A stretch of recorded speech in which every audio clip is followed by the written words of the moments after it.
बहुत समय पहले हिमालय के ऊंचे ऊंचे बर्फीले पहाड़ों के बीच एक अनोखा राज्य था जिसे बर्फ का राज्य कहा जाता था। इस राज्य में अनगिनत बर्फीले पर्वत थे जिनमें असाधारण और बहुमूल्य प्राकृतिक संसाधन छिपे हुए थे। यहाँ के पर्वतों में दुर्लभ खनिज, चमकदार क्रिस्टल और अनोखी जड़ी बूटियाँ मिलती थीं, जो न केवल सुंदर थीं बल्कि शक्तिशाली भी थीं। इन संसाधनों का उपयोग उपचार में, युद्ध की तैयारी में और यहाँ तक कि जीवन की विभिन्न आवश्यकताओं में भी किया जा सकता था। राजाओं की लालसा और संघर्ष। बर्फ के राज्य की इन संपदाओं की ख्याति चारों ओर फैल गई। अन्य राज्यों के राजाओं की नजर इन संसाधनों पर पड़ी और उन्हें इस राज्य पर अधिकार करने की लालसा हो गई। हर राजा चाहता था कि वो इन बर्फीली पहाड़ियों के खनिज और जड़ी बूटियों का अकेला मालिक हो। उन्होंने बर्फ के राज्य की पहाड़ियों पर आक्रमण करने और संसाधनों को अपने राज्य में ले जाने का निश्चय किया। एक दिन आसपास के सभी राज्य जैसे ज्वाला राज्य, शीतल प्रदेश और अंधकार नगरी के राजा अपनी सेनाओं के साथ बर्फ के राज्य पर हमला करने पहुंच गए। वे सभी एक दूसरे के प्रतिद्वंदी बन चुके थे और बर्फ के संसाधनों पर अपना कब्जा जमाना चाहते थे।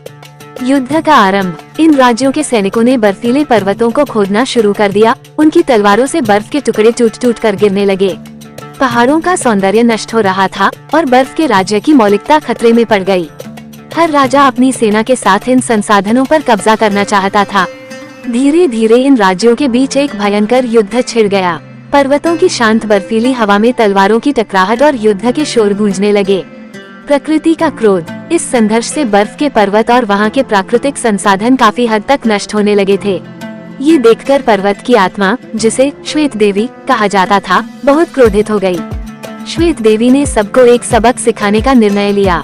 वो शक्तिशाली बर्फीली आंधी लेकर आई जिससे हर राजा और उसकी सेना भयभीत हो गई। पहाड़ों में इतनी तेज बर्फबारी और तूफान हुआ कि युद्धक सेनाएं वहां से भागने लगी। श्वेत देवी का प्रकोप इतना भयानक था कि कई सैनिक घायल हो गए और कई हथियार बर्फ में दब गए। शांति और शिक्षा। जब सभी राज्य अपनी सेनाओं के साथ वापस चले गए तब श्वेत देवी ने एक संदेश छोड़ा, प्रकृति की संपदा हमारी सुरक्षा के लिए है, उसे नष्ट करना विनाश को आमंत्रित करना है। अगर इन संसाधनों का उपयोग सोच समझकर और मिलजुल कर किया जाए तो ये सभी के लिए कल्याणकारी होगा। इस घटना के बाद बर्फ के राज्य और आसपास के राज्यों के राजाओं ने निर्णय लिया कि वे बर्फ के राज्य की प्राकृतिक संपदाओं का संरक्षण करेंगे और उनका सदुपयोग करेंगे।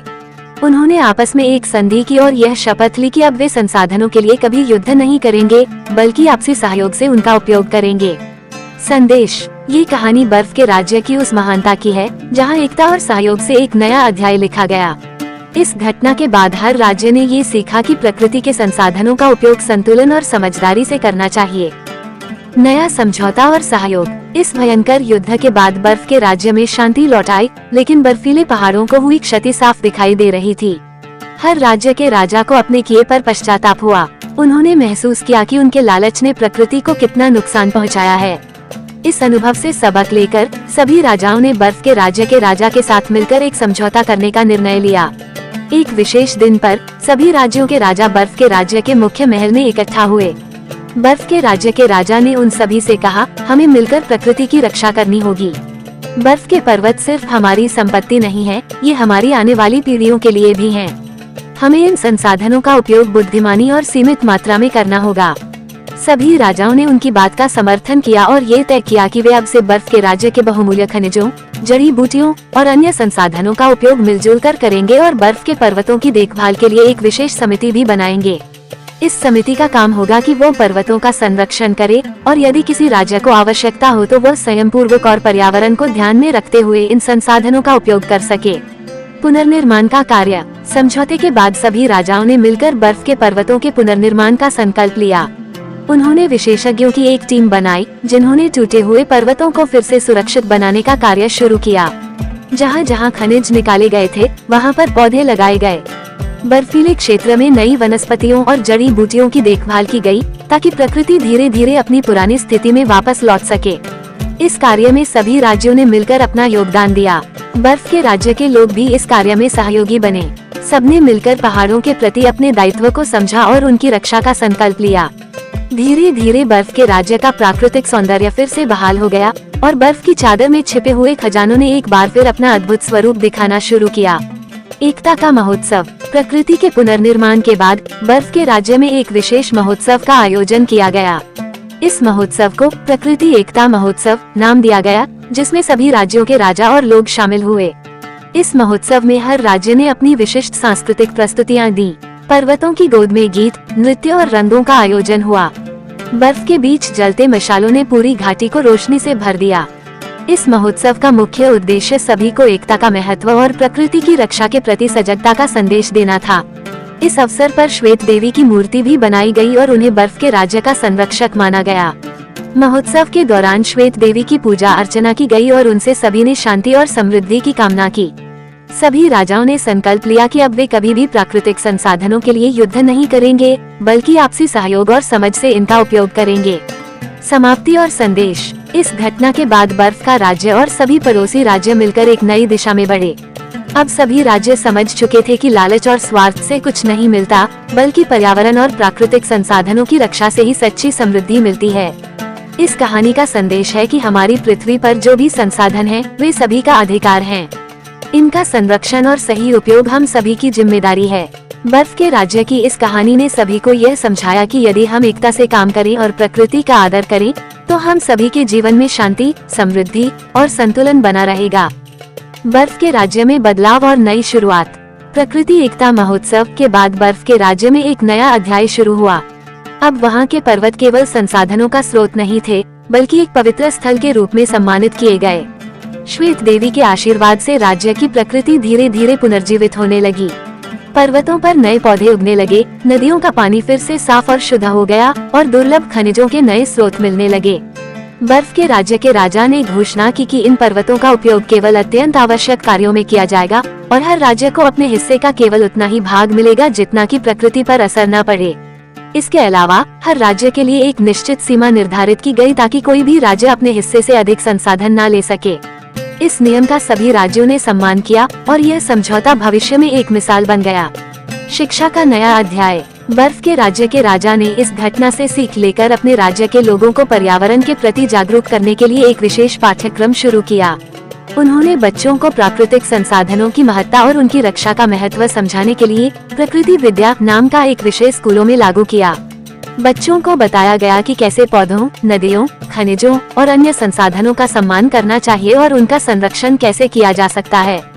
राजा ने युवाओं को प्राकृतिक संसाधनों का उपयोग नवीकरणीय ऊर्जा, संरक्षण और पर्यावरण संतुलन के तरीकों से करना सिखाया। ये सुनिश्चित किया गया कि आने वाली पीढ़ियां प्रकृति को एक बहुमूल्य धरोहर मानेंगी, जिसका संरक्षण करना उनका कर्तव्य है। धीरे धीरे ये शिक्षा आसपास के अन्य राज्यों में भी लागू की गई और सब ने मिलकर पर्यावरण संरक्षण को अपने जीवन का हिस्सा बना लिया। संरक्षण समिति का गठन। राजाओं के समझौते के बाद बर्फ के राज्य में एक विशेष संरक्षण समिति का गठन किया गया। इस समिति का उद्देश्य था कि सभी राज्यों के बीच प्राकृतिक संसाधनों का वितरण और संरक्षण सही तरीके से हो। इस समिति में हर राज्य के राजा का एक प्रतिनिधि शामिल हुआ।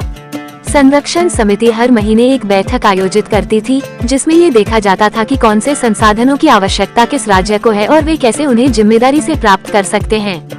समिति ने ये नियम भी बनाया कि यदि किसी राज्य को किसी विशेष खनिज या जड़ी बूटी की आवश्यकता है, तो वह दूसरे राज्यों के साथ भी उसका आदान प्रदान कर सकता है। इससे राज्यों के बीच सहयोग बढ़ा और संसाधनों का दुरुपयोग भी नहीं हुआ। प्रकृति उत्सव, एक नई परंपरा।